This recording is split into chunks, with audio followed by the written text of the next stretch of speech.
ಓಂ ಶಾಂತಿ. ಇಂದಿನ ದಿನಾಂಕ 16/7/2022. ಮಧುರ ಮಕ್ಕಳೇ, ತಂದೆಯ ಸಮಾನ ಪತಿತರನ್ನು ಪಾವನ ಮಾಡುವ ಕಾರ್ಯ ಮಾಡಿ, ಆಗಲೇ ತಂದೆಯ ಹೃದಯವನ್ನೇರುತ್ತೀರಿ. ಎಂತಹ ಮಕ್ಕಳಲ್ಲಿ ಗುಣಗಳ ಧಾರಣೆಯು ಸಹಜವಾಗಿ ಆಗುತ್ತದೆ? ಅವರ ಚಿಹ್ನೆಗಳು ಏನಾಗಿರುತ್ತವೆ? ಉತ್ತರ: ಯಾವ ಮಕ್ಕಳು ಹಳೆಯ ಮಿತ್ರ ಸಂಬಂಧಿಗಳಿಂದ, ಹಳೆಯ ಪ್ರಪಂಚದಿಂದ ಬುದ್ಧಿಯೋಗವನ್ನು ತೆಗೆದು ನಷ್ಟಮೋಹಿಗಳಾಗುತ್ತಾರೆ, ಅವರಲ್ಲಿ ಸರ್ವಗುಣಗಳ ಧಾರಣೆಯು ಸಹಜವಾಗಿ ಆಗುತ್ತದೆ.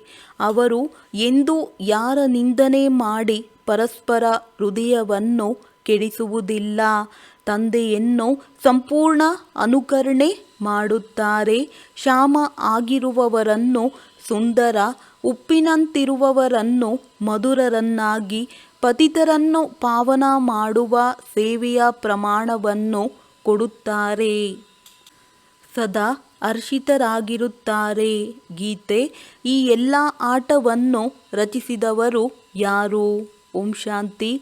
ನೀವು ಮಕ್ಕಳು ಅರಿತುಕೊಂಡಿದ್ದೀರಿ. ನಾವೀಗ ಈಶ್ವರಿಯ ಸಂತಾನ ಹಾಗೂ ಸಂಪ್ರದಾಯದವರಾಗಿದ್ದೇವೆ. ಅದಕ್ಕೆ ಮೊದಲು ನಾವು ಆಸುರಿ ಸಂಪ್ರದಾಯದವರಾಗಿದ್ದೆವು. ಈಗ ನಮಗೆ ಈಶ್ವರಿಯ ಮತವು ಸಿಗುತ್ತದೆ. ಈಶ್ವರಿಯ ಮತವು ಏನು ಕಲಿಸುತ್ತದೆ? ಪತಿತರನ್ನು ಪಾವನ ಮಾಡುವುದನ್ನು ಕಲಿಸುತ್ತದೆ. ಈಗ ಪ್ರತಿಯೊಬ್ಬರೂ ತಮ್ಮ ಹೃದಯದೊಂದಿಗೆ ಕೇಳಿಕೊಳ್ಳುತ್ತಾ ಇರಿ, ನಾವು ಪತಿತ ಪಾವನ ತಂದೆಯ ಸಂತಾನರಾಗಿದ್ದೇವೆ ಅಂದಾಗ, ಈಗ ನಾವು ತಂದೆಯ ಕಾರ್ಯವನ್ನು ಮಾಡುತ್ತಿದ್ದೇವೆಯೇ ಅಥವಾ ಇಲ್ಲವೇ? ಪ್ರಪಂಚದಲ್ಲಂತೂ ತಂದೆಯ ಉದ್ಯೋಗವು ಬೇರೆಯಾಗಿದ್ದರೆ ಮಕ್ಕಳ ಉದ್ಯೋಗವೇ ಬೇರೆ ಬೇರೆಯಾಗಿರುತ್ತದೆ. ಅನೇಕ ಪ್ರಕಾರದ ಉದ್ಯೋಗಗಳಿವೆ, ಅನೇಕ ಪ್ರಕಾರದ ಮತಗಳಿವೆ. ತಂದೆಯ ಮತವೇ ಬೇರೆ, ಮಕ್ಕಳ ಮತವೇ ಬೇರೆಯಾಗಿರುತ್ತದೆ. ಇದು ಈಶ್ವರಿಯ ಮತವಾಗಿದೆ. ನೀವು ತಂದೆಯನ್ನು ಅರಿತುಕೊಂಡಿದ್ದೀರಿ. ಪ್ರಪಂಚವು ಕೇವಲ ಆಡುತ್ತದೆ. ಆದರೆ ಆ ಪತಿತ ಪಾವನ ಹೇಗೆ ಬಂದು ಪಾವನರನ್ನಾಗಿ ಮಾಡುತ್ತಾರೆ ಎನ್ನುವುದನ್ನು ಅರಿತುಕೊಂಡಿಲ್ಲ.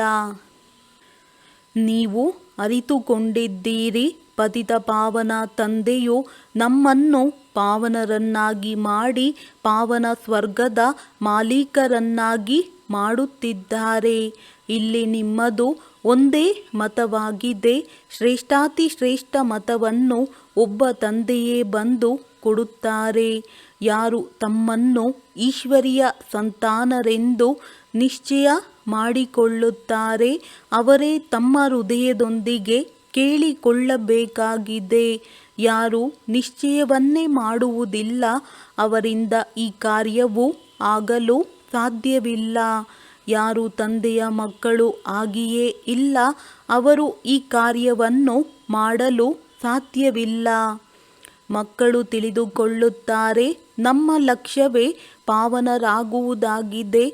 ಚಿತ್ರಗಳನ್ನೂ ಸಹ ಸನ್ಮುಖದಲ್ಲಿಟ್ಟಿದ್ದಾರೆ. ನರನಿಂದ ನಾರಾಯಣ ಮತ್ತು ನಾರಿಯಿಂದ ಲಕ್ಷ್ಮಿಯಾಗುವುದು. ನಾವು ಲಕ್ಷ್ಮೀ ನಾರಾಯಣರ ವಂಶಾವಳಿಯಾಗಬೇಕು. ನಮ್ಮನ್ನು ಪಾವನರನ್ನಾಗಿ ಮಾಡಲು ತಂದೆಯು ಬಂದಿದ್ದಾರೆ ಅಂದಾಗ ತಮ್ಮನ್ನು ನೋಡಿಕೊಳ್ಳಬೇಕು. ನಾವು ತಂದೆಯ ಕರ್ತವ್ಯವನ್ನು ಮಾಡುತ್ತಿದ್ದೇವೆಯೇ ಅಥವಾ ಇಲ್ಲವೇ? ತಂದೆಯು ಏನು ಮಾಡಿದ್ದಾರೆ? ಈ ಆಸ್ಪತ್ರೆ ಹಾಗೂ ವಿಶ್ವವಿದ್ಯಾಲಯವನ್ನು ತೆರೆದರು. ಮಕ್ಕಳದ್ದು ಸಹ ಇದೇ ಕರ್ತವ್ಯವಾಗಿದೆ. ಪ್ರಾರಂಭದಲ್ಲಿ ಯಾವಾಗ ತಂದೆಯು ಬಂದರು, ಆಗ ಮನೆಯಂತೂ ತುಂಬ ಚಿಕ್ಕದಾಗಿತ್ತು. ಮಮ್ಮನ ಕೋಣೆಗಿಂತಲೂ ಚಿಕ್ಕದಾಗಿತ್ತು. ಅದರಲ್ಲಿ ಪರಂಪಿತ ಪರಮಾತ್ಮನು ಬಂದು ಆಸ್ಪತ್ರೆ ಅಥವಾ ವಿಶ್ವವಿದ್ಯಾಲಯವನ್ನು ತೆರೆದರು. ನಂತರ ನಿಧಾನವಾಗಿ ಮನೆ ಮುಂತಾದವುಗಳು ನಿರ್ಮಾಣವಾದವು. ಮೊದಲಂತೂ ಒಂದು ಚಿಕ್ಕ ಗಲ್ಲಿಯಲ್ಲಿ ಮನೆಯಿತ್ತು. ನಿಧಾನವಾಗಿ ವೃದ್ಧಿಯಾಗತೊಡಗಿತು.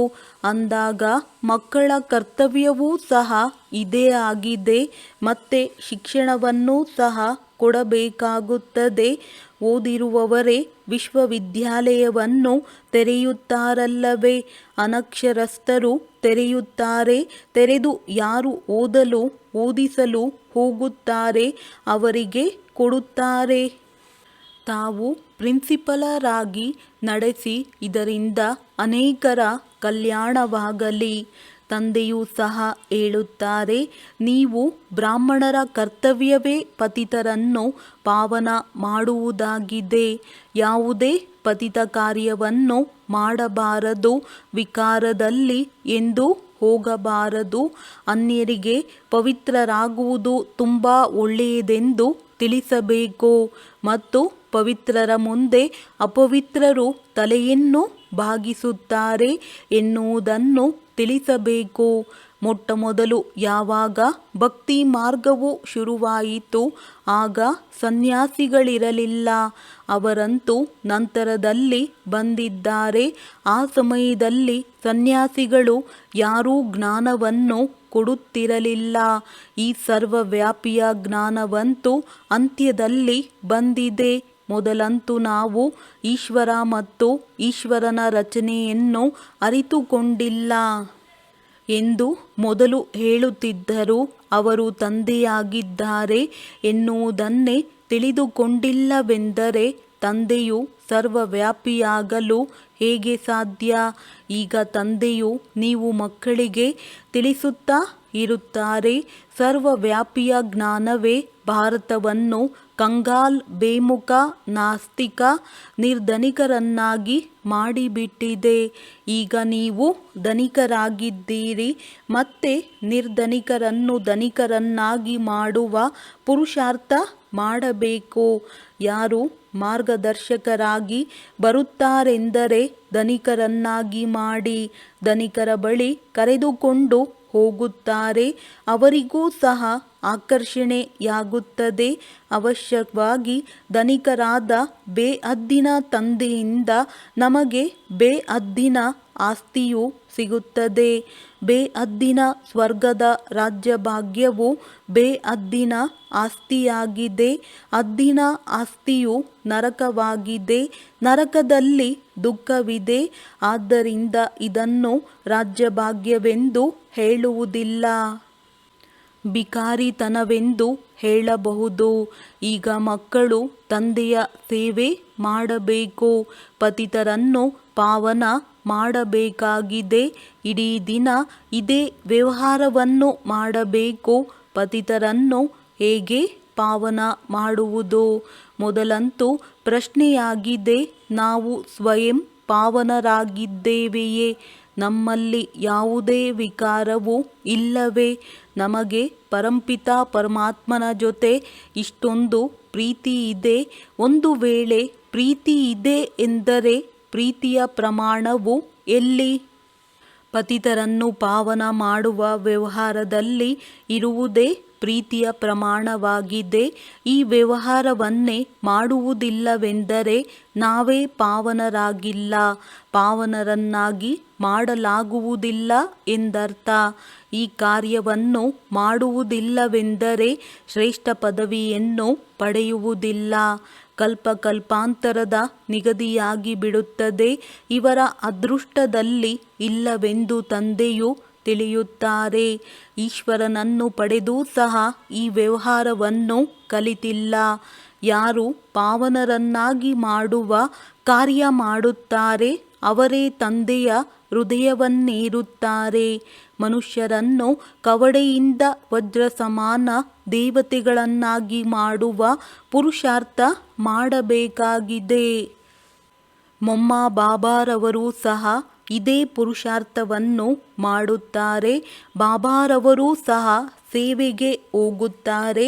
ಮಕ್ಕಳ ಶರೀರದಲ್ಲಿ ವಿರಾಜಮಾನವಾಗಿ ಪತಿತರನ್ನು ಪಾವನ ಮಾಡುವ ಮಾರ್ಗವನ್ನು ತಿಳಿಸುತ್ತಾರೆ ಎಂದಾಗ ನಾವು ಅವರ ತರಹ ಸೇವೆಯನ್ನು ಮಾಡುತ್ತಿದ್ದೇವೆಯೇ ಎಂದು ತಮ್ಮನ್ನು ನೋಡಿಕೊಳ್ಳಬೇಕು. ಒಂದು ವೇಳೆ ಮಾಡುತ್ತಿಲ್ಲವೆಂದರೆ ತಂದೆಯ ಹೃದಯವನ್ನೇರಲು ಸಾಧ್ಯವಿಲ್ಲ. ಕೆಲವರಂತೂ ಮೋಹಕ್ಕೆ ವಶರಾಗಿ ಸಿಕ್ಕಿ ಹಾಕಿಕೊಂಡಿರುತ್ತಾರೆ. ತಂದೆಯೊಂದಿಗೆ ಏಕರಸ ಪ್ರೀತಿ ಇರಬೇಕಲ್ಲವೇ ಮತ್ತು ಎಲ್ಲದರಿಂದ ನಷ್ಟಮೋಹಿಗಳಾಗಿ ತೋರಿಸಬೇಕು. ಮಿತ್ರ ಸಂಬಂಧಿಗಳು ಹಳೆಯ ಪ್ರಪಂಚದಿಂದ ಮೋಹವನ್ನು ಬಿಡಬೇಕಾಗಿದೆ. ಯಾವಾಗ ಆ ಮೋಹವು ಹೊರಟು ಹೋಗುತ್ತದೆಯೋ ಆಗ ಗುಣಗಳು ಧಾರಣೆಯಾಗುತ್ತವೆ. ಕೆಲವು ಮಕ್ಕಳಂತೂ ಇಡೀ ದಿನ ಏನು ಮಾಡುತ್ತಿರುತ್ತಾರೆ ಎಂದರೆ ಒಬ್ಬರು ಇನ್ನೊಬ್ಬರ ಮನಸ್ಸನ್ನು ಕೆಡಿಸುತ್ತಾ ಇಂಥವರು ಹೀಗಿದ್ದಾರೆ, ಅವರು ಹಾಗೇ ಇದ್ದಾರೆ ಎಂದು ನಿಂದನೆ ಮಾಡುತ್ತಾ ಇರುತ್ತಾರೆ. ಮೊದಲು ತಮ್ಮನ್ನು ನೋಡಿಕೊಳ್ಳಬೇಕಾಗಿದೆ. ನಾವು ಏನು ಮಾಡುತ್ತೇವೆ?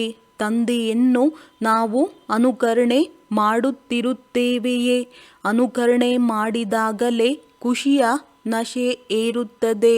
ಸೇವೆ ಮಾಡುವವರು ಸದಾ ಖುಷಿಯಲ್ಲಿ ಹರ್ಷಿತರಾಗಿರುತ್ತಾರೆ. ಹೆಸರಂತೂ ಬರುತ್ತದೆ ಎಲ್ಲವೇ? ತಂದೆಯು ತಿಳಿಸುತ್ತಾರೆ, ನೀವು ವನವಾಸದಲ್ಲಿರಬೇಕಾಗಿದೆ. 8 ತೇಪೆಗಳ ವಸ್ತ್ರವನ್ನು ಧರಿಸಬೇಕಾಗಿದೆ. ಇಂತಹ ಸಮಯವೂ ಬರುತ್ತದೆ. ಧರಿಸುವುದಕ್ಕೋಸ್ಕರ ಹರಿದಿರುವ ವಸ್ತ್ರವೂ ಸಹ ಸಿಗಲು ಕಷ್ಟವಾಗುತ್ತದೆ. ಆದ್ದರಿಂದ ಇವೆಲ್ಲದರಿಂದ ಮಮತ್ವವನ್ನು ತೆಗೆಯಬೇಕು.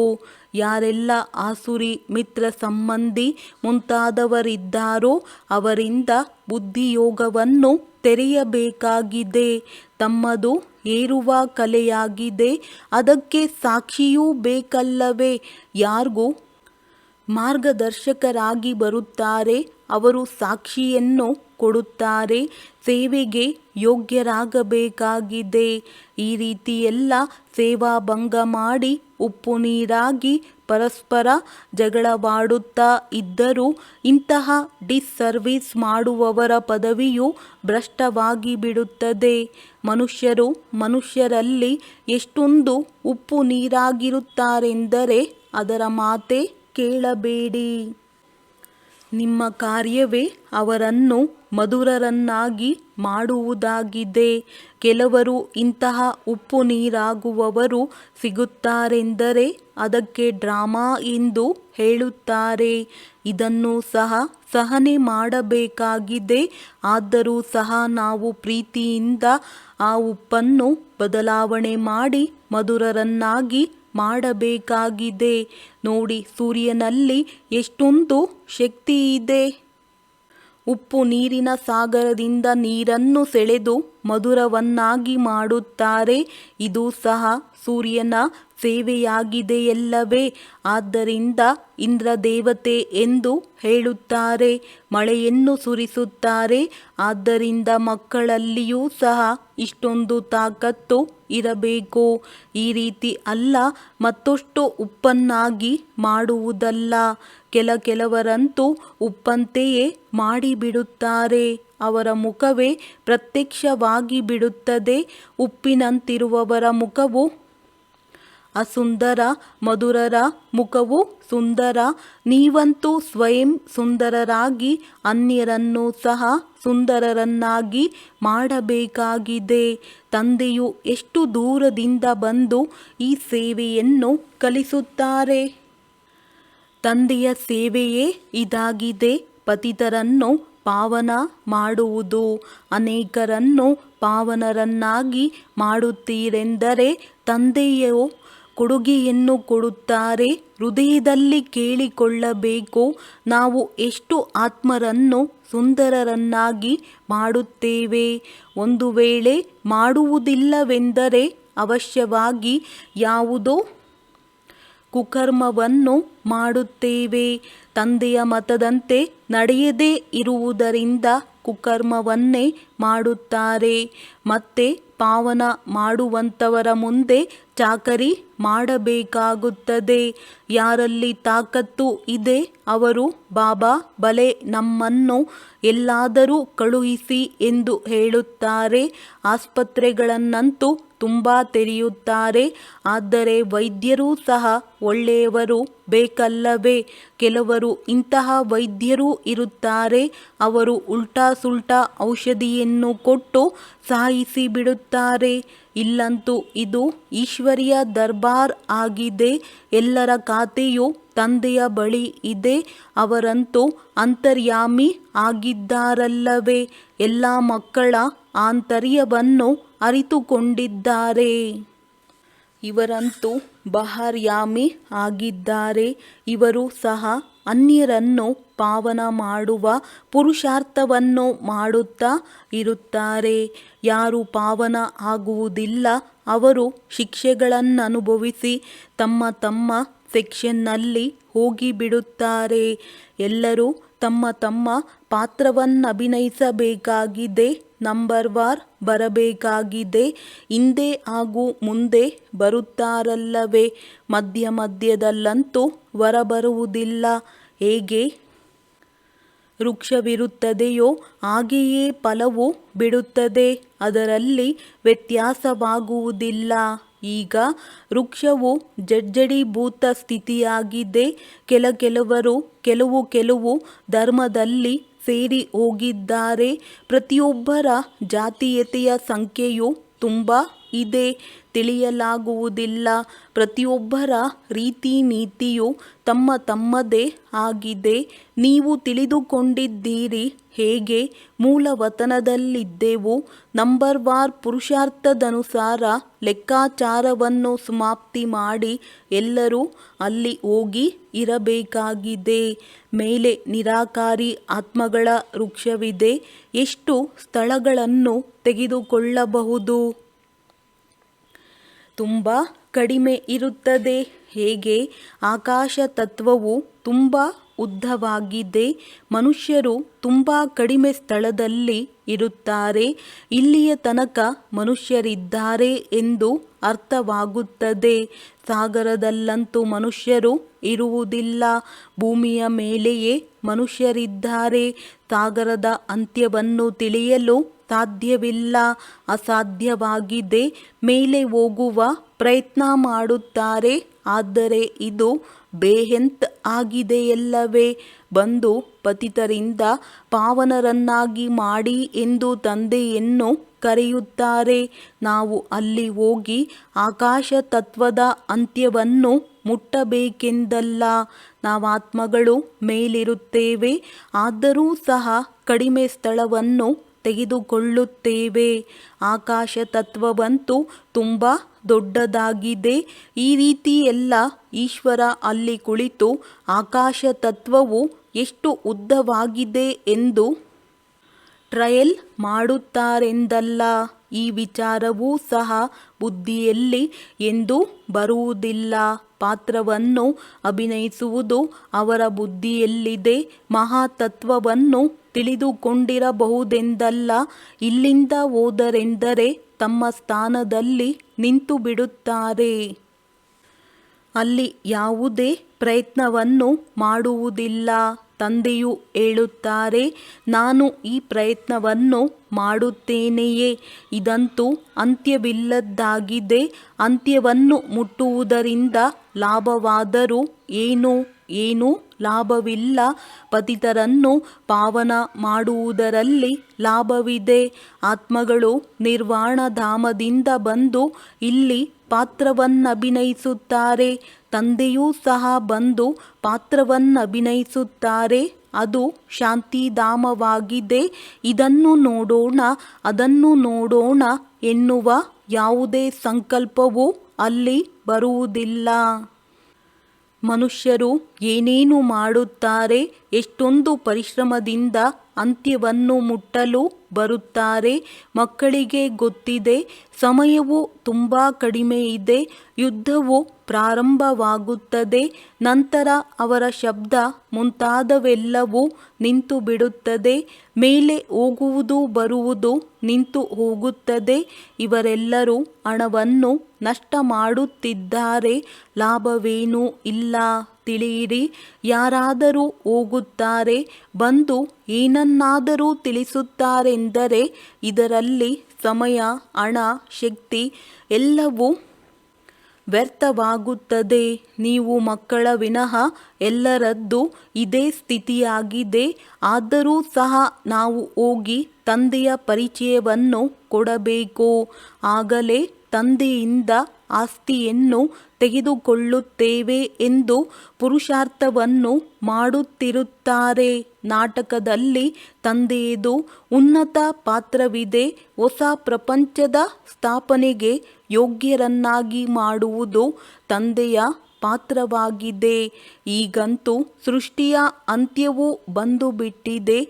ಅನೇಕರು ಎಷ್ಟೇ ತಲೆಯನ್ನು ಕೆಡಿಸಿಕೊಳ್ಳುತ್ತಾ ಇರುತ್ತಾರೆಂದರೆ ಅವರು ಸಮಯವನ್ನು ವ್ಯರ್ಥ ಮಾಡುತ್ತಾರೆ. ತಿಳಿಯಿರಿ, ಯಾರಾದರೂ ಪರ್ವತದ ಮೇಲೆ ಹೋಗಿ ನಿಂತು ಬಿಡುತ್ತಾರೆ ಎಂದರೂ ಸಹ ಅದರಿಂದ ಲಾಭವೇನು?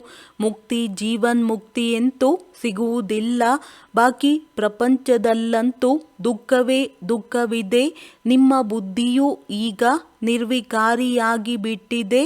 ಅನ್ಯರನ್ನು ತಮ್ಮ ಸಮಾನ ಮಾಡಿಕೊಳ್ಳುವ ಪುರುಷಾರ್ಥವನ್ನು ನೀವು ಮಾಡುತ್ತೀರಿ. ಶಾಲೆಯ ಶಿಕ್ಷಕರು ಪ್ರಿನ್ಸಿಪಲ್ರಿಗೂ ಸಹ ಇದನ್ನು ತಿಳಿಸಿ ಬೇಹದ್ದಿನ ಇತಿಹಾಸ ಭೂಗೋಳವನ್ನಂತೂ ಕಲಿಸುವುದಿಲ್ಲ.